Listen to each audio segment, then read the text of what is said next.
Going. Going. Run, run, run, run, run, run.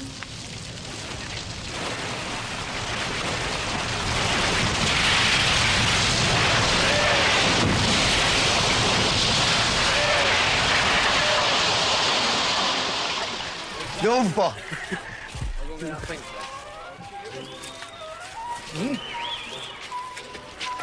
Do you like that?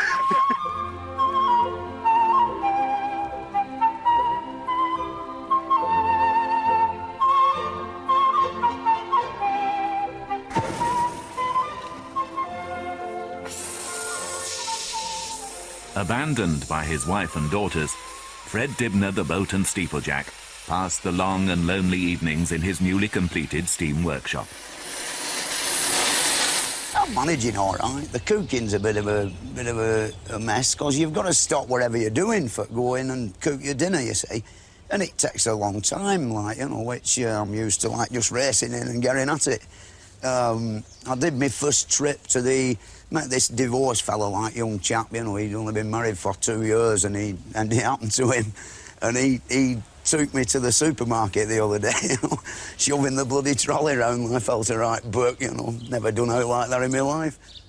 The thing is, it's very peaceful here, you know, and we've got rid of the bloody pop music. And, you know, you've time to think, sort of thing. Before, all these young fellas coming round after the daughters, you know, the bloody parlour. I couldn't even sit in my own chair some days. There were that many of them in the place, you know. Broke the bloody casters off the chaise lounge, like, you know. 6 of them sat on it, you know, big lads, all 6 foot tall. And all of them have gone now, so it'll give me a chance to lick the place into shape, sort of thing, you know. I've sanded the floor in the new extension, so tonight's job will be putting the sealer on. And you know, like I say, now I can play me Joseph Strauss records or waltzes, you know, and you know, I like them.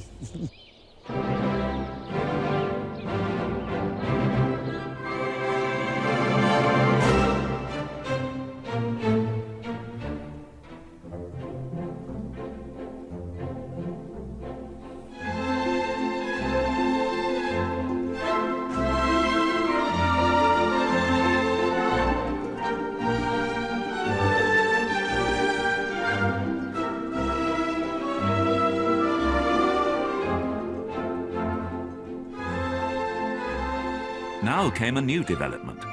The spectacle of a man swinging along alone, uncared for and unsupervised, proved too painful for some ladies to bear. Fred found himself under pursuit. Yeah, I had one letter from a lady in London who said she would come up and look after me. And one of her greatest wishes would be to look at my steam engine. 1 or 2 magic phone calls, you know. Some of them sounding unbelievable, like, I just thought I'd give you a ring because I'm feeling a bit low at the present moment. My answer to that was, I am an old lover. I'm going to treat all of this with a great deal of caution. I know I could fix you with, Fred. Somebody I know. One of your staff, like. That's right, yeah. You know, are you interested, eh? What's she like? Good-looking I lady. think she'll like the world of old iron and Oh, I'm sure she would, yeah. Victoria. Oh, aye, yeah. She's been on her own a long time now. No commitments, you know. Come down, I'll fix you up. Yeah. Come round to where you've got it stacked away, like. Come down to my shop, I'll fix you up. She works in the mornings. Calling for some fags. I've never done anything like this for a long time, you know. It's very nerve-wracking sort of thing. Very, very nice she Might is. not fancy an old bugger like me, you know, like. I'll have to find out, won't you? Yeah, there's only one way, isn't there? Give it a whirl. How old is she, like, what? Well, Fred, she's never told me what her age is, you know, but I think it'll suit you. You'll have to see her. Not too young for an old boy like me, you know? No, it'll be right. She will be. Yeah. What's she interested in, like, anything? Well, she likes dancing. I think she goes old-time dancing. I'm not into that, mate, dancing. Well, she has to find some interest, hasn't she? She has to go somewhere. Yeah. She's got her own house, no commitments. And I don't think she's looking for somebody to get married to, but all's in your court, right? You know, like, I don't really know, like, in my present sort of situation, you know, I don't even know whether I want one round here or not, just at present, you know, it's a bit difficult. You know, I think a bit of time going by will be better for me. Well, all I'm doing is introducing for you somebody to go out with and, you know, perhaps wash your clothes, make breakfast for you, and look after you, eh? That's all I'm doing, friend. Yeah, I know. Right. Yeah. But, you know, it's a bit difficult, you know. I'm still a bit... I'm managing OK on my own, like... Well, call in anyway. Come and see me. Never, you know, not just a lady. Just come and see I'll me, think Fred. about it, you know. Yeah. Bit difficult for me, you know. Well, I might see the lady and mention. We get on very well with her, you know, so... I will mention, all right, Fred. You'll have to call in. I'll bear it in mind. I'll think about it.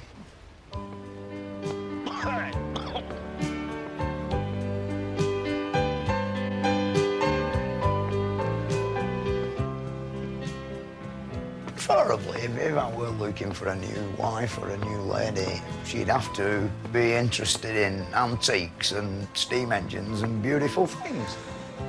Right, Fred?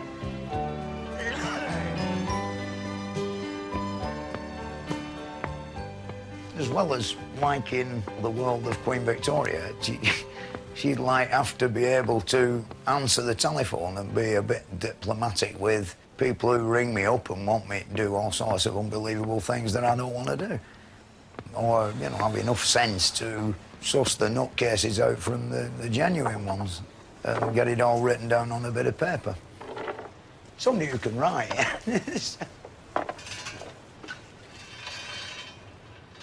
I like nice dresses, preferably the ones that fit. I suppose I'm a bit kinky, really. Black nylons and high heel shoes and all of that sort of thing, which I think that black nylons and high heel shoes enhance a lady's legs, make them look nice. Half the tattle Alison had, I picked it. Majority of her best frocks were black ones, you know. Fired by such visions, Fred pressed on with fitting out the matrimonial bedroom of the extension, which he'd built in happier times, knowing that while there might be no shortage of candidates willing and eager to share it, few, if any, would be likely to meet the specification for the lady of his dreams.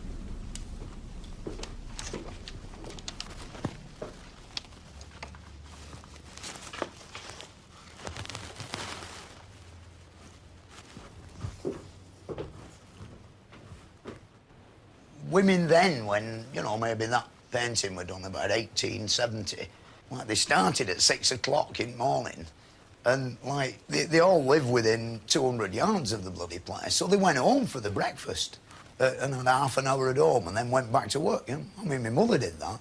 She worked in a bleach works, and, you know, I don't think it did them any harm because she lasted till she were 80. They knew a bit about working, them who worked in them places. You know, England sort of led the world then, and, you know, everybody were nose to the grindstone, weren't they? All the tattle they had were hydraulic, weren't it? Everything, you know, the mandel job. I mean, now there's more time for looking beautiful than ever, isn't there? Because all the modern tattle, you know, washing machines, dishwashers, fancy cookers, microwaves, even record machines you don't have to get off your bum for to make go, you know, but, I mean, there's none of this winding it up with the handle now, is there? Like they did. It's like this equal rights thing now, isn't there? You know, I mean, never get any of them down pits or at top of a factory chimney, do you? No way. But they want, you know, half of everything. Difficult. Fred was not to be tempted.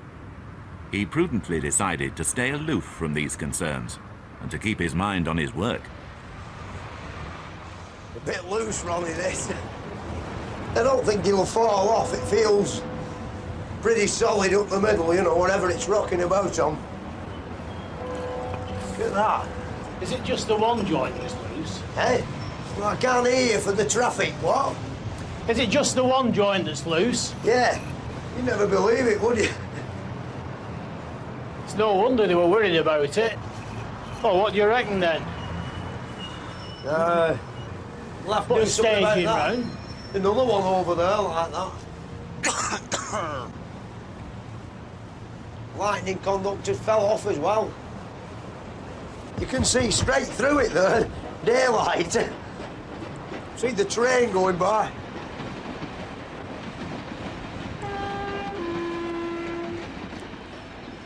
The only remedy really is like a load of ironwork like round it. Will it stop it from moving or what? Oh, aye, it'll hold it together. Like a cast iron How corner thick will plate. they be? And Oh, the inch diameter iron rods and cast iron pieces on corners. So there's no way that them 8 corners can spread out. And then it'll be right then. Once we've done it, like, they'd hold the pack of dominoes together, you know. And how long do you think the bars will last when you've, you know... Well, put it this way, me and thee won't be around, you know. Even if you don't paint them, they'll last that long. And how much you think it'll cost now?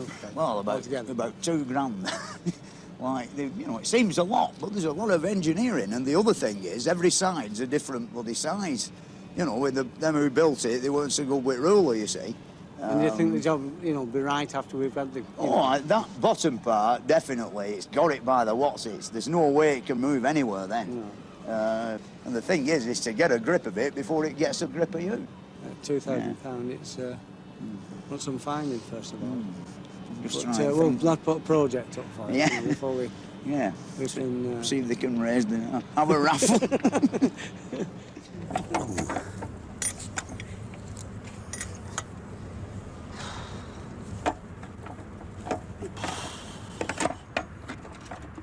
Yeah, if every day were like today, it'd be beautiful, this job. It's not so pleasant when the wind's bloody howling and paint's blowing off the edge of brush all over your specs. You know, you think, well, did I start this job, you know? God forbid another 17 years of this, pay off the mortgage. You know, I was nearly ready for retiring, you know. Well, not retiring, I'll never retire, I'll die doing something like, but you know, like having life a lot easier than what it has been, you know, over the last 17 years. And now, you know, I've got another 17 years of it. I'm getting old and it's a young man's job. There's not a lot we can do with that. What sort of a job is it, that? Is it a lengthy job? What? A lengthy job? Yeah, not really. Oh, What worries me is what's behind, you know, yeah. how the masonry is. I mean, here, there's a great crack to shove my fingers in. Looking round churches is quite nice and peaceful, you know, and at least you're doing something that it has a fair chance of surviving, like, you know, they don't knock them all down. I think some of these Victorians who made the money out of spinning mills were paving the way into heaven when they built some of these in the 1870s, you know, like they'd had the skin off the backs of all the lads, like, and, you know, we'll build a nice church. These blokes who built this particular church must have had a hell of a battle because it's made out of local flag rock, which is terrible stuff to chop. It's hard as iron. It's not like it were when we first come up. You can't swing it about now. We're rocking about 3 inches before each way. Well, from here, it looks as if you made a solid job. Oh, And it's it'll all be right now. here. And all spires pointed and everything. Won't It'll rain be for in no another more. couple hundred years, will it? It'll be there for a couple of 100 years. Oh, easy. Good. But there's no way it's going to fall down no more. Oh. Be there when we're all dead.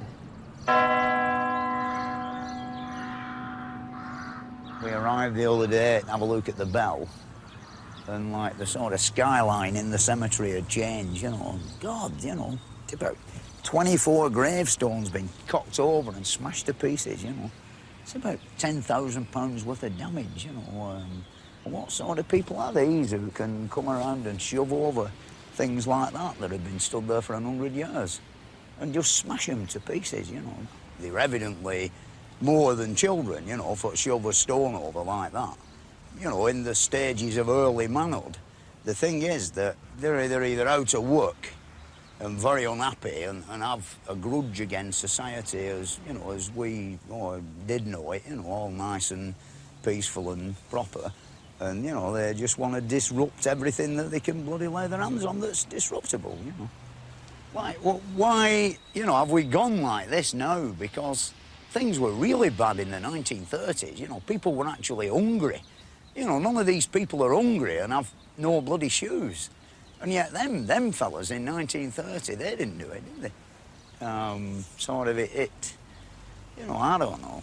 The thing is, they lived in a world full of bloody fear. They knew if they did the wrong thing, it'd be trouble. And now they have no fear of anything, you know. I mean, I think we've definitely gone too bloody soft, you know, without a doubt. I mean, poor little Johnny couldn't help it, you know, he's under a lot of stress and this, that and t'other. I mean, bloody Ayatollah, if you pinch a loaf of bread there, like, bang, you know, it's the whole finger off, you know. And I think if they did a bit of that here, like, things would be a bit straighter. I mean, Isle of Man, the vandalism there when they had the butch were, I believe, you know, this is only what I've read in papers, were practically non-existent. And now, you know, the wonderful bloody common market job, they've been stopped using it, you know. I can't do it no more, you know, because the common market says so. You know, it'll never get any better until they bloody fire them into line, you know, like national service or something like that. I mean, there's all these arguments against it. But the people who argue against it never come up with a bloody solution, do they? Never. You know, it just goes steadily worse day by day. So what can you do? You know, there's a lot to be said for the olden days, I say, you know, and how they did things. You were better craftsmen, you know, better at everything, really. Had more respect for property and things of that nature. Now they have no respect for nothing. You know, all they want is a life of bloody pleasure. Difficult. Nothing was happening to cheer Fred up these days, and he had now taken on a felling job as dangerous as any he had ever tackled.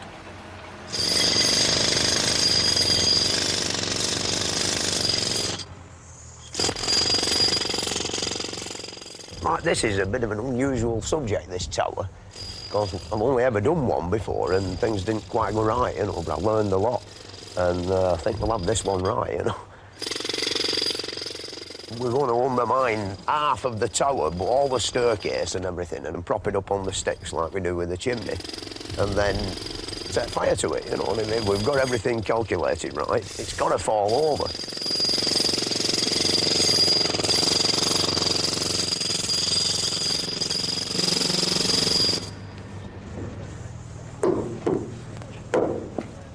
There's no man can say this is going to go exactly like... I mean, them fellas who send bloody rockets off to the moon and space and all of that, look how many clangers they have.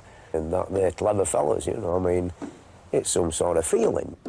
Somehow or other, this tower, it'll be right, this one. It'll be a good one, you know.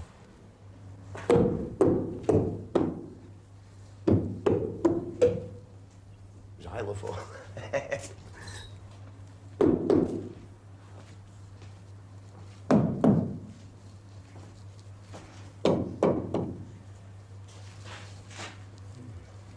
You put a bit of weight on them now, they're bent. Yeah, a few 100 tons squeezing on them now.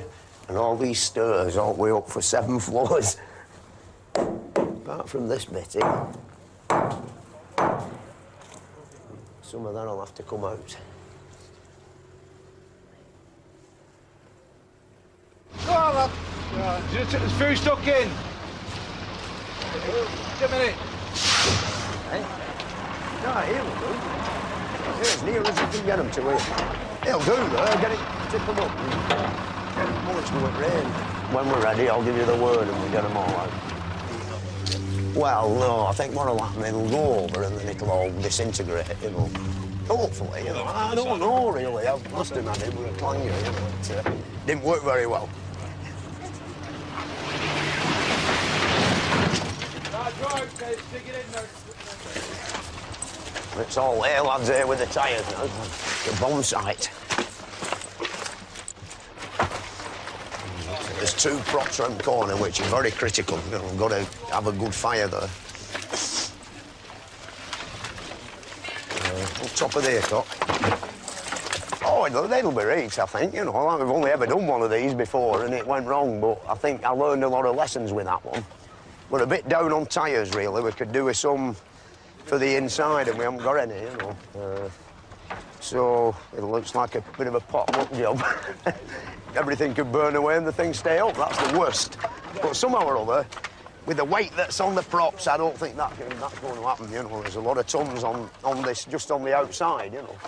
And what there is of woodwork inside won't keep the bugger up, I don't think. You know, it'll pull it off them sticks that are inside.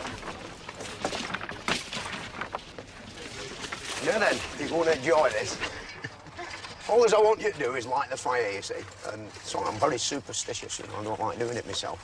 So I'll show you where it's lighted, and then as soon as we've got it going, you can toodle off over there to a safe place, you see. So we'll get rid of all the crowd, and we're away. And then it's keep your fingers crossed and pray, you know. Do it this time, we're away. Right, come on, run this going. Don't fall down there.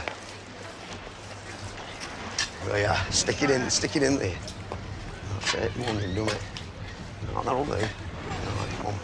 Round the corner that way. Mind your haircut. In here, love. Hey, oh. In there. Yeah. Down there.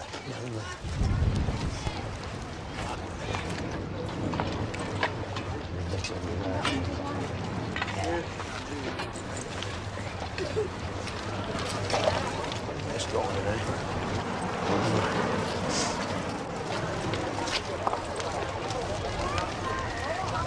Got the bonfire going now. No, you're all right, love. You can go over there out it.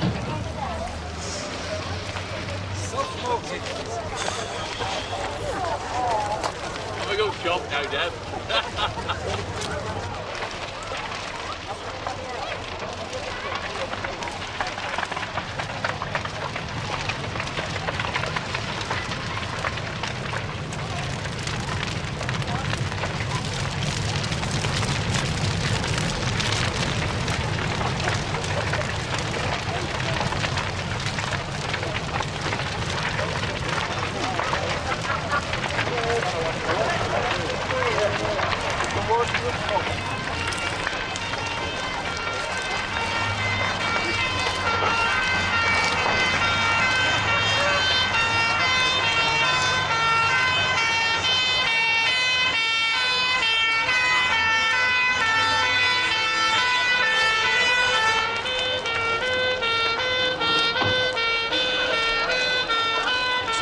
They must have rung them up, you know. Yeah.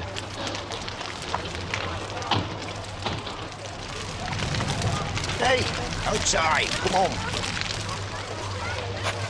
Come on, outside. Outside. Hey, pull up there. Come on. Scat. Where's he gone, that?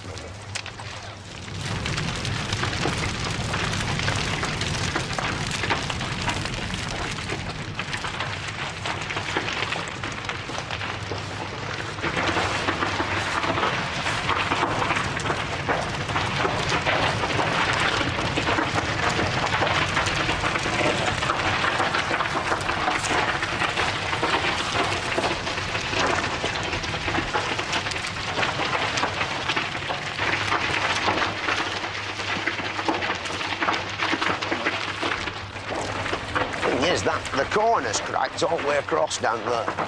It's that bloody central stairwell that's holding it up. You see a big crack there. Can you see that crack on the corner there, see? Look.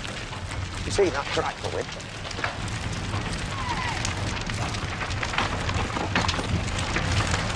There's something going now. Wait a minute, I think it's time we should retire.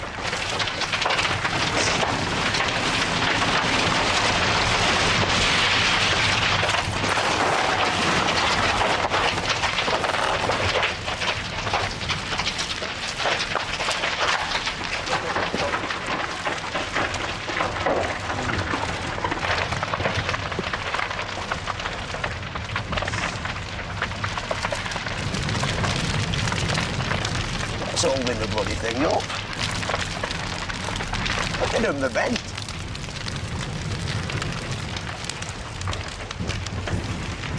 Big crack in the wrong place.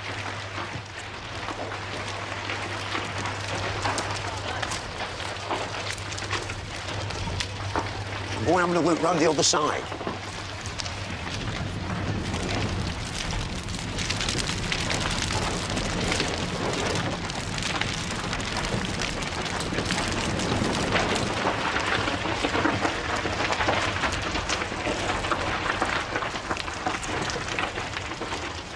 Can't see proper for smoke.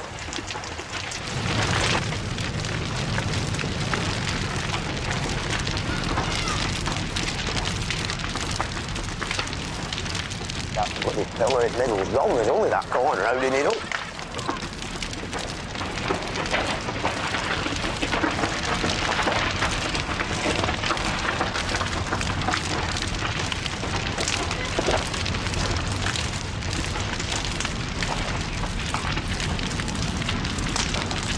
We have it.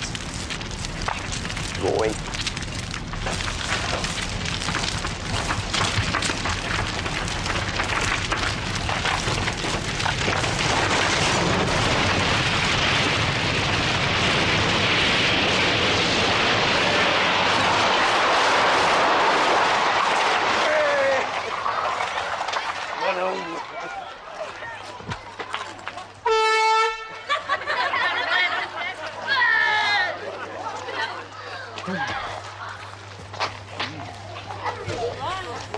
There's no more.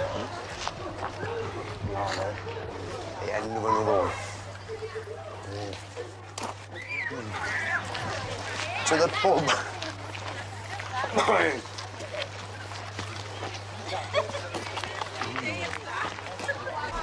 Did you like that?